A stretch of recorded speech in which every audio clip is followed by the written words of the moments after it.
No. Dapat ilabas niyo yung alahas ko. Hindi ko kailangan ng mga paliwanag niyo. Yung alahas ko, ilabas excuse me. niyo. What seems to be the problem here? The problem is, ang mga jewelry ko ay nilagay ko sa vault ko. Tapos anong nangyari? Nawawala! Sir, imposible namang humawala yun. Kitang-kita pa nga ho namin ni Flor nung nilagay yung mga alahas na yun eh.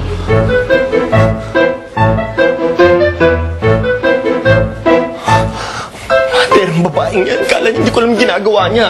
Makikita niya. Napanood ko to sa TV. Effective to.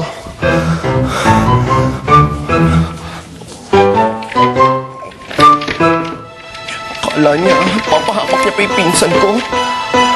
Nako, sir, alam niyo po, mas maganda kung inside job to, pumunta na tayo sa locker room namin ngayon. Halina po kayo. Dito po, ma'am. Ma'am, we'll get to the Naku, bottom. sumama kayo lahat. Sige, Sa Ate. locker room, ngayon na, dali.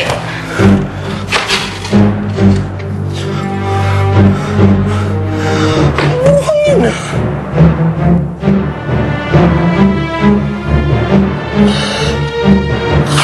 Kita niya. Dito po tayo. Naku, doon na tayo dumiretso dun sa lockers namin. Ganun talaga po. Para trano na to eh.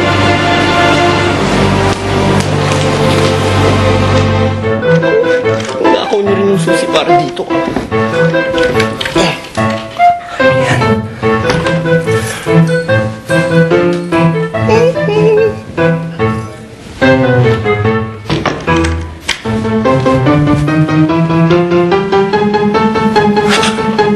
Sir, dito po tayo. Hi, Olga. Kasi sir, alam nyo, may kutob naman ako. Kung talagang inside job to at saka isa sa empleyado yung gumawa niyan, saan pa ba itatago, ma'am? Di sa mga locker.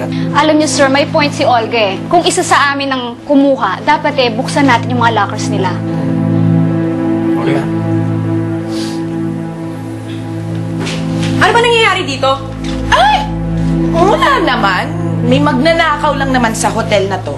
Alam mo, Olga, palagi ko nandito lang siya sa kwarto. Wow! Grabe, di na. Alam mo, minsan-minsan lang to. Pero tama ka. Ayan, no? Ako? Ang kapal din pala ng pagmumukha mo, ha? Kung makapagbintang ka dyan, ha? Bakit? Bakit? Sino ba bang duka dito na magka-motibo na magnakaw ng mga alahas ng mga guests? Saber? Aba, teka muna naman.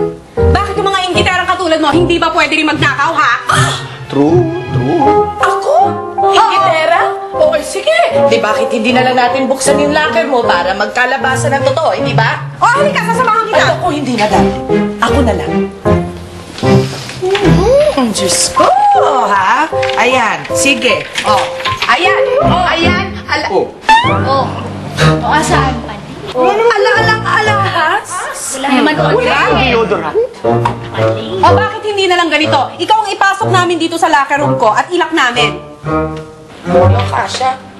Ay, parang unfair naman ata yun, sir. Pinakilaman yung locker ng pinsan ko, tapos yung sa kanya hindi papakilaman. In-invade mo yung locker ng pinsan ko. Buksan namin yung sa kanya para patas. Oo nga naman, diba? Teka, excuse me. Locker ko ba? Pinag-usapan. Ay, sus! Ako pa magbubukas ng locker ko. Locker ko lang naman pala eh. Ako pa pinagbibintangan nyo. Bakit yung mga tatanda? Oh, Aber? Diyos ko! Olga? Paano may explain? Ikaw di ay? Sir! Sir, kasi sir, sumusunod lang po ako talaga sa utos na pag-utusan ako ng mama ninyo. Yung nanay ninyo yung nagbigay sa akin ng kombinasyon ng gold para makuha ko yung alahas. Tapos siya yung nagbigay sa akin ng mga susi, sir. Huwag niyo po akong sisatin, sir. Huwag po kayong magalit sa akin, sir. Sir, huwag niyo po akong sasaktan, sir. Hindi ko naman talaga sinasadya. Gusto ko lang talaga maging mabait na empleyado. Sumusunod lang po, sir. Mahal ko po kayo. Sir. Ano ka ngayon? Mahal ko po kayo. Ano mo na to? Kuya. Palabasin mo dito. Flor! Nako! Kuya, lagyan mo ng konting daka. Hindi ko alam. Lucky guess. Kiling mo. Walang kasapit sa pinsan ko. Ma, hindi ko na papahabain to. Huwag mong pakialaman ang hotel ko, staff ko, at mas lalo na huwag mong pakikialaman si Flor. And yes, ma, alam ko na yung mga lies mo. Umami na si Olga sa akin yung mga pinapagawa mo sa kanya. Ang hindi ko lang maintindihan kung bakit mo ginagawa to kay Flor. You don't have no idea what she does for me. Binuksan niya mga mata ko. Isang bagay na never niyo ginawa para sa akin. Kasi wala kang ibang tinuro sa akin kundi pera, negosyo, pera. Nakalimutan niyo ituro sa akin yung pakikipagkapwa-tao. Honestly, ma, I'd rather be nothing than be anything like you.